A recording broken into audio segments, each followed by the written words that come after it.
Lobs it. Burrows alone. Touchdown, New York. Swung on a miss. Strike three. Johan Santana has pitched a no-hitter. Anthony's going to try and get one more shot off the half court at the buzzer. Oh, he puts it in. Mark Messier. Do you believe it? Do you believe it?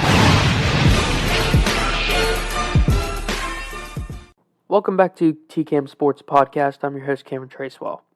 Man, what a Saturday. Had some really great college football games go on, and we had a pretty disappointing loss by the West Virginia Mountaineers. Is it time for Neil Brown to go? Does something need to change at West Virginia University? Well, today we are going to talk about that. But before we talk about that, let's jump into a couple good highlighted games we talked about. We talked about Colorado TCU. We talked about the Dukes Mayo Classic, UNC versus South Carolina. We will touch a little bit on Ohio State and Indiana, and then we will get to the West Virginia Mountaineers. So first of all, Colorado versus TCU. I told you this was going to be an electrifying game. I told you this would be a game to watch, and man, was it a game. Colorado beating TCU 45-42, the first win for Coach Prime. He took a 1-11 program and beat the program who was in the national championship versus Georgia in the previous season. 87 transfers came to Colorado this offseason. Now, the funny thing is, they were only projected 3 wins. 3 wins? You get 87 new guys, and you're only projected 3 wins. And by the way, I don't expect any of these guys to be bums because Deion Sanders isn't letting bums on the field. It's just not going to happen. Shadir Sanders, son of Deion Sanders, quarterback, 38 of 47 passing for 510 yards and 4 touchdowns. Absolutely electric. Dylan Edwards, man, his first collegiate game, 5 receptions, 135 yards, and 3 touchdowns. He averaged 27 yards per reception. And Travis Hunter, man, was the world wrong about this kid. He got a lot of crap for going to Jackson State with Deion Sanders because he was the number 1 corner coming out of high school, and people said, well, he shouldn't do that. He should come to a big-time school and play here and this and that. Travis Hunter, ladies and gentlemen, played over 110 snaps yesterday. In the mixed all doing that, he had 11 receptions, 119 yards. He averaged 10.8 yards per reception, and he also had an interception yesterday. Plus, he was the hardest corner on the field for this team. When they needed him the most, he showed up. He was the guy causing problems for TCU. Now, Travis and Shadir played at Jackson State together, which is an FCS team. FCS is a subdivision of the BCS. To come out and play their first BCS game together and to really have a new roster, because 2 of these guys have played together and most of them haven't played together. So really like 20 players have not played together. And to play that well, to show up and play that well is incredible. For Sanders to come into his first BCS game against the program who is now respected for making the national championship last year, Sonny Dykes, who's a good head coach for TCU, and we expected a better defense out of TCU this year. To play that well underneath the pressure, cause no mistakes, threw for 510 yards in his first BCS game, 4 touchdowns, is absolutely incredible. The Pac-12 this year is loaded, and I mean loaded with quarterback talent. You've got Caleb Williams, Penix Jr., Bo Nix, and now Sanders, all competing in the same conference. That is absolutely crazy. It's going to be a fun season to watch Colorado. I'm going to be tuning into more Colorado games. Next week, Colorado will be taking on Nebraska. It will be Coach Prime's first home game. This game could be interesting. I know a lot of people are like, well, Nebraska's not very good. Nebraska just got Matt Rule, who I think is a really good coach, and I think he could turn around this Nebraska program and make them really interesting. Remember, Matt Rule did go to Baylor and transfer that program to winning the conference of the Big 12. And then he went to Carolina. Yes, he had an up and down seasons with the Carolina Panthers. However, I still think he's a good coach, and I think he will turn this Nebraska program around. I don't think it's right now, but this could be a fun matchup. A future Big 12 team versus a Big 10 opponent could be really, really fun. And let's see if these guys can continue on making statements. Let's see if we can get more out of Sanders, Hunter, and Edwards. This could be a really, really fun season. Obviously, in a couple weeks, we'll see them against Bo Nix, and then we're going to see them against Caleb Williams and Lincoln Riley in back-to-back weeks. That's going to be really, really fun. We're going to talk about those games coming up. But Deion Sanders, first win in the BCS as a head coach, absolutely incredible. Great performance, great game. If you missed it, I feel sorry for you, because that was a game you shouldn't have missed. Now we'll talk about the Duke's Mayo Classic. The best of the Carolinas. 31-17 was the final score. Drake May leads his team over the Gamecocks to secure who is the best Carolina until next time they play. Drake May, 24-32, 269 yards, 2 touchdowns, 2 interceptions, 75% completion. British Brooks, the running back, 15 carries, 103 yards. Kobe Pesor, 7 receptions, 66 yards, and a touchdown. UNC played really, really well yesterday. For the Gamecocks, Spencer Rattler, 30 of 39, 353 yards. Xavier Legette, 9 receptions, 178 yards. Now let's talk about why South Carolina, kind of collapsed in this game. First thing we're going to highlight into is South Carolina's running game was atrocious. UNC had 168 rushing yards yesterday to South Carolina's -2. That is absolutely awful. South Carolina's offensive line was terrible yesterday, especially for an SEC offensive line. They were absolutely atrocious yesterday. UNC was 8 of 13 on third downs compared to South Carolina's 4 of 14.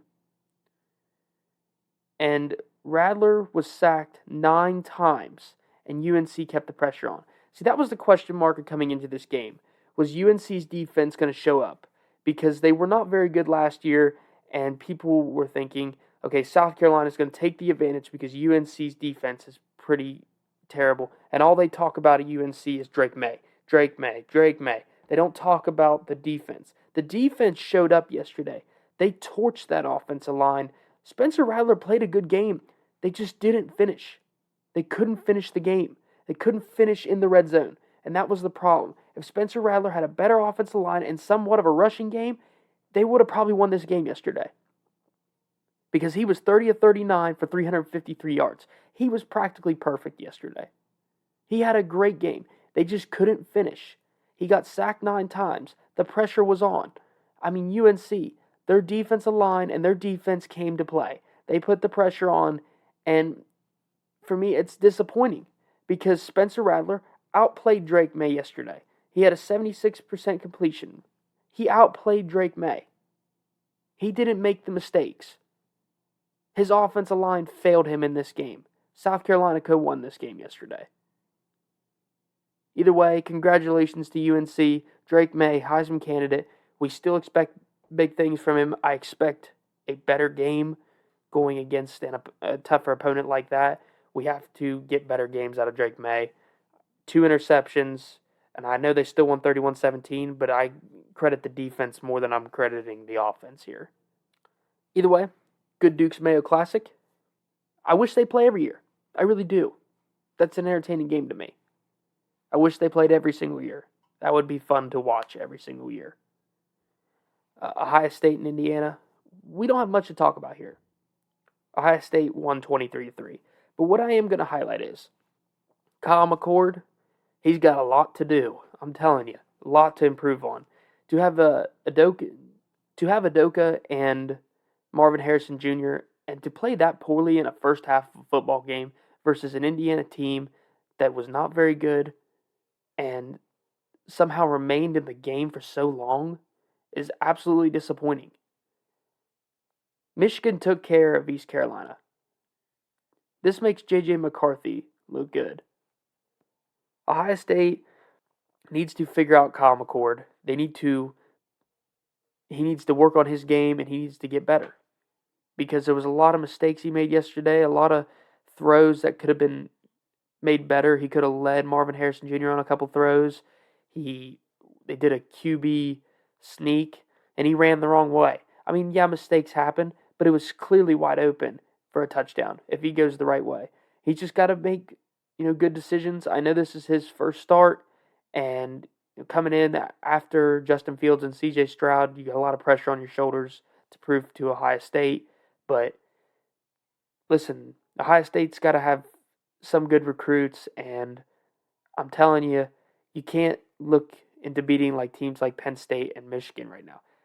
Penn State, they had their first start in quarterback yesterday. It was his first start, and he played great. We will get into that in a minute. But Ohio State, I expected a better game overall out of the Buckeyes against Indiana. We're going to go into next week, and we're going to see if Ohio State can improve on some of that stuff. Let's see if Kyle McCord can get better. I expect the kid to get better. Everybody has a rough game. Everybody has a rough patch. But to have two of the prime elite receivers in college football on your team, I just don't see it as a way of Indiana controlling the game over you. I just don't see how that's possible. So, Ohio State, improvement. We need improvement. That's what we need. We need the Ohio State this year. You can't be the number 3 team and look like that. So, we need improvement. And finally, let's jump into Penn State versus West Virginia. 38-15. Whew, man, here we go. A lot to dig into here. Drew Allar, first start at the quarterback of Penn State. A lot of hype around this kid. A lot of talk, man. A lot of talk. Sean Clifford has been the quarterback last 5 years. A lot of talk. Is Drew Allar going to live up to the hype? Yeah, he did. 21 of 29, 325 yards, and 3 touchdowns. His receiver, Keandre Lambert-Smith, he had a monster game. 4 receptions, 123 yards, and 2 touchdowns. The offense played great. They moved the ball very, very effectively. They looked good. I know the scoreline, most of the game didn't tell that. But if you looked at the stats, Penn State played a very, very good football game. West Virginia, however, Garrett Green, 16 of 27 for 162 yards, had 15 carries for 71 yards. C.J. Donaldson Jr., 18 carries, 81 yards, and a touchdown.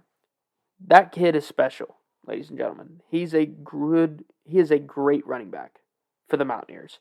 And I wish he had a good passing game, take a lot of pressure off him. Offensive line for the Mountaineers, let's give a round of applause. They played great in my opinion. They held up. They got a lot, they're big guys. They got a lot of talent in there, and they know what they're doing. Experienced group together. Effects of the game, West Virginia got outplayed. As in total yards, Penn State had 478 to West Virginia's 308. West Virginia's passing offense was absolutely horrendous. They averaged 6 yards per catch to Penn State's 11 yards. They had no post routes, no slant routes, and rarely a deep route. And the one deep route they threw, I'm not too sure if he could actually throw it to the end zone because he just threw it out of the stadium, and it only barely made it there.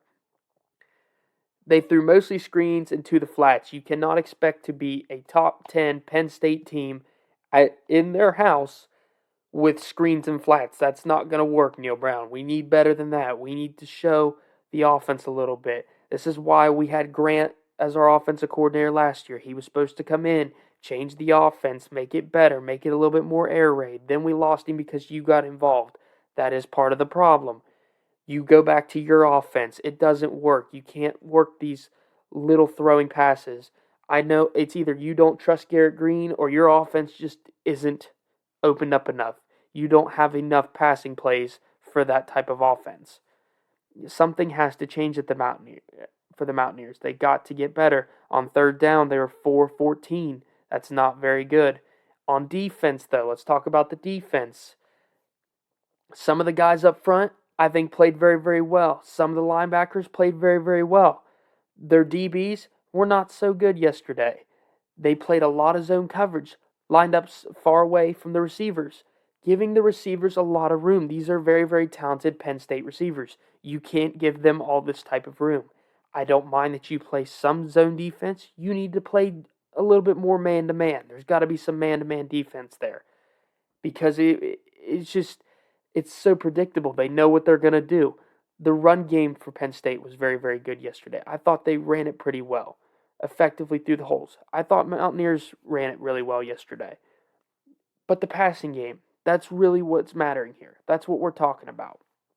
Out of everything to talk about, the passing game is the biggest question mark. Neil Brown, you could potentially lose your job this season. It would have been a different statement if you went out there and you were throwing it over the middle and you were throwing all these different type of passing plays and you made it competitive and you showed everybody, hey, Garrett Green, this guy can do it.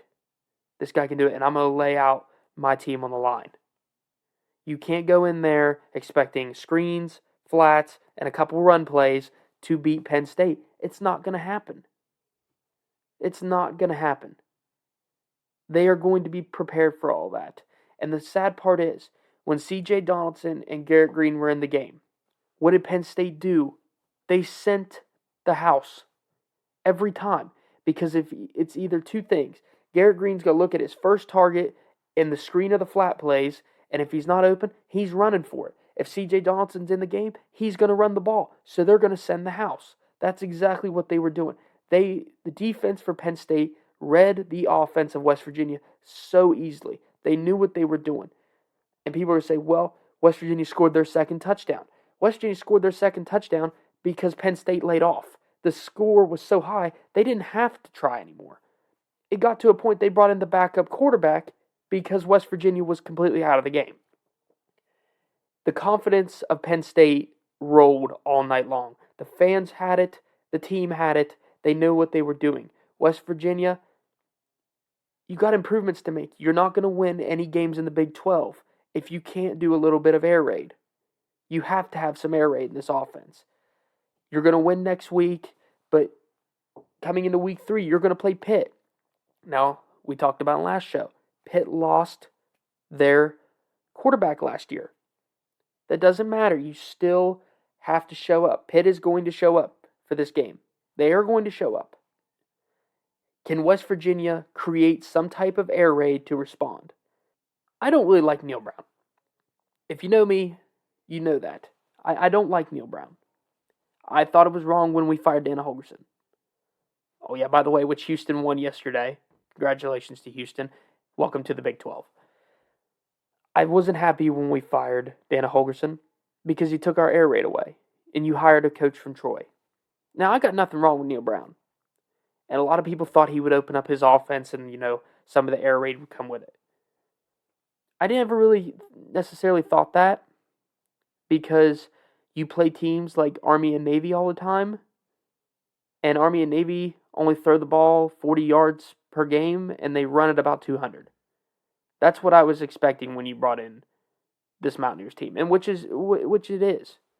They throw a couple screens, flats, and occasionally a slant play, but barely. And it's just not enough. And a lot of the Big 12 is still air raid. You're going to have big-time offenses. Now, I think the running game is going to be really good for the Mountaineers in the Big 12 this year. The passing game, though, something's got to change. Something has to change. Either way, disappointing loss for the Mountaineers. I would have liked to at least seen a more competitive game out of them. I didn't expect them to win, but I expected a more competitive game. Overall, it was a good day. It was a good day. TCU and Colorado really made it up for that day.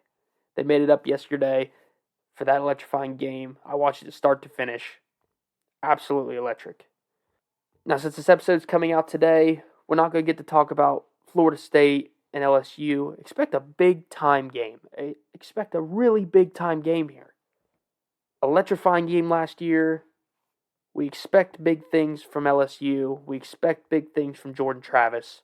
Going to be an exciting game on ABC, 7:30. LSU is favored by 1.5 for the spread. LSU's favored also because, they kind of really shouldn't have lost the game last year. They kind of blew the game themselves. So people are expecting a bounce back from LSU. If you want my prediction, give me Jordan Travis and the Florida State Seminoles all day. Great team. I'm expecting big things. Potentially winning the ACC this year, or potentially facing Drake May and North Carolina to the ACC championship game this year. That's what I'm expecting overall.